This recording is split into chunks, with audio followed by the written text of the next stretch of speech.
My name is Ram Gupta. Sadhguru, my question is, intellectually and logically we understand, but practically we find lot of gaps. Can we get some tips from your inner engineering on how to go about it? Okay. Shall we do a simple experiment? Are you okay? Simple experiment? The guinea, or these are the days of the flu. So anyway, we'll experiment. I want you to sit with your spine erect, and your legs uncrossed. What you do is you keep the 5 fingers of your hand together. Place it gently placed upon your thigh, gently. Do not press down, very gently placed. Don't do it yet, I'll tell you what to do, but do not do it yet. We will do this with our eyes closed. With your eyes closed, holding your hand this way, you just breathe slightly deeper than normal. And as you're doing this, I will say switch. When I say switch, the hand this way, just slowly turn it over without breaking the rhythm of your breathing. Again, when I say switch, get it back into this position. In these 2 positions, something about your breath will change. The way the air fills up into your lung or the maximum expansion and contraction, something about it will alter itself. I want you to notice what's happening. Please hold your 5 fingers together, gently placed upon the thigh, eyes closed. Unless your spine is erect and eyes closed, you will not notice it. Just breathe slightly deeper than normal, just inhalation, exhalation a few times.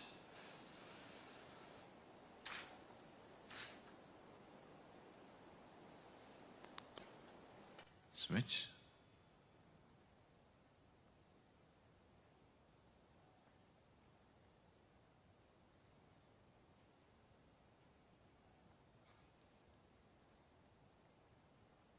Switch again.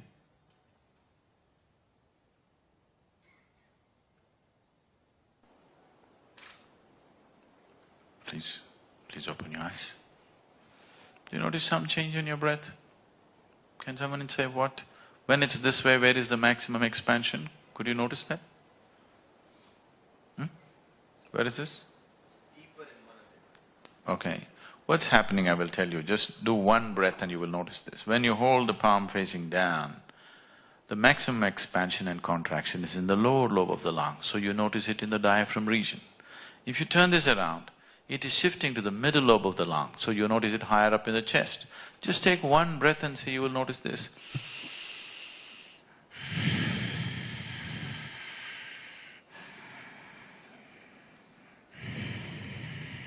Is that so?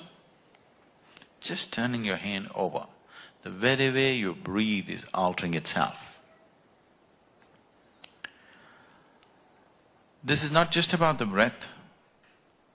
The very fundamental life energies in the system are altering itself just because you turn your hand over. How many times in a day, unconsciously, are you… Now you keep on doing this, now you're setting your energies into your turmoil and hoping to be peaceful. Life doesn't work like that. This is like you got into your car, you don't know what these 2 pedals are. You just kick any one of them whenever you feel like it. You know what a jerky driver you will be? Right now your well-being is very jerky, please see this. It is not that you do not know peace. It is not that you do not know joy. It is not that you do not know blissfulness. The problem is it's not sustainable, isn't it? Isn't it so? This is like… Are you okay for a joke? You… very serious question, but… On a certain day, this happened in Michigan. An old-timer decided to go ice fishing. This is one of the things in Michigan because almost 5 months it is snowing and the Great Lakes freeze and people go sit on it, cut a hole and fish because there's still water beneath the ice sheet. So an old-timer went fishing. When you go fishing, it's not solely about fish. So he took a can of beer, sat there. The cans got empty. Through the day, he went and sat at 9, 10 in the morning. So almost 4 o'clock, The crate got empty, he was little dizzy, but no fish in the basket. Then at 4 in the evening, a boy from the downtown area with a big boombox on his shoulders with blaring rap music came driving like that. Came, sat close by, cut a hole and sat down, fishing. The old-timer looked at him. No fool like a young fool. I'm sitting here for the whole day, quietly fishing, not a single fish. The fool comes in the evening, the sun is about to set, and with this blaring music, is he going to catch fish? No fool like a young fool. You know, the young people think the other way around, but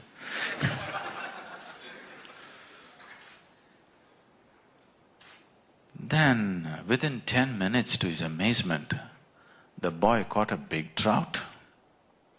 He looked. Then he dismissed, okay, a flash in the pan, nonsense, and he focused on his fishing. In another 10 minutes, the boy landed one more trout. Now he couldn't ignore him. He sat there watching the boy. The boy was listening to blaring music, jiving, and like this. And in another 10 minutes, he caught one more trout. Now he couldn't ignore this anymore. He kept his pride aside, slowly walked up to the boy and asked, see, I have been sitting here since morning. I haven't landed a single fish. You just came, in 30 minutes you got 3. What is the secret? The boy turned down the music a bit and said, roo-ra-ra-ra, roo-ra-ra-ruff. I said, what? The boy again repeated, roo-ra-ra-ra, roo-ra-ra-ruff. I said, I don't understand. He said, wait. And then he spat out a blob of something into his hands and said, you have to keep the worms warm.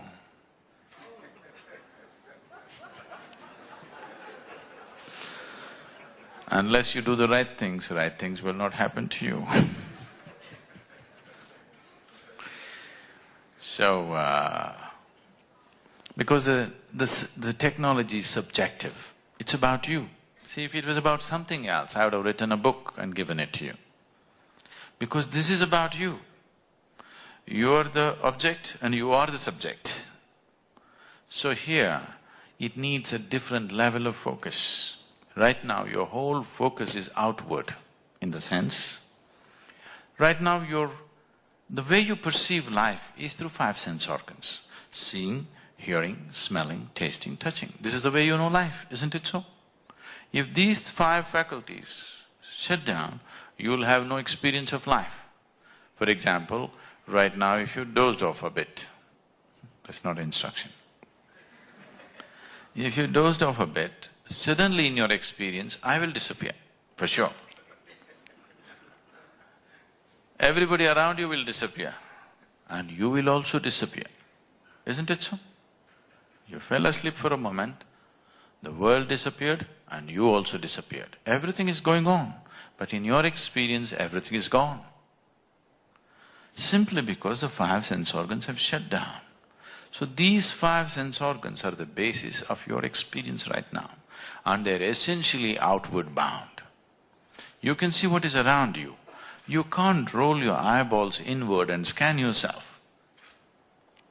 You can hear that. So much activity in this body, you cannot hear that. Even something as small as an ant crawls upon this, you can feel it. So much blood flowing, can you feel it? In the very nature of things, your sense organs are outward bound. But the basis of your experience, the seat of your experience, the source of your experience is within you. Right now, do you see me, sir? Do you see me? Where am I? Tell me. You must point it out. Where am I? You got it wrong. You know I'm a mystic. See, right now this light is falling upon me, reflecting, going through your lenses, inverted image in the retina. Don't you know the whole story? Where do you see me right now? Where do you see me? Within you, isn't it? Where do you hear me right now? Within you. Where have you seen the whole world? within you. Have you ever experienced anything outside of yourself? The light and darkness has happened within you. Your joy and misery has happened within you. Your agony and ecstasy can only happen within you. You have never experienced anything outside of yourself. Your pain and pleasure has happened within you, isn't it so? So your whole experience is within, but your five sense organs are outward bound. So, if you have to turn this inward a little bit, if you have to have an inner faculty to focus on the inward nature of who you are, it takes a different level of focus. Everything, these five sense organs are very essential for your survival, so they get turned on when you're born. But if you want to do anything beyond survival, it takes a little bit of striving, otherwise it will not come to you, isn't it? Anything beyond survival, it takes a bit of striving, otherwise it won't happen. So this inner striving has not happened, that's all. I would say, if you are willing to give 28 to 30 hours of focused time, we can turn on a different level of perception which is very inward. That's all it takes.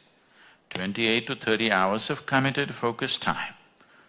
We usually format this in 3 days, 4 days according to people's convenience, but essentially that's how much time it takes for you to have a simple mechanism to activate a perception which is not outward, which is inward. Once you know what is happening within you, once you're conscious of how it is functioning within you, I'm sure you will create pleasantness for yourself.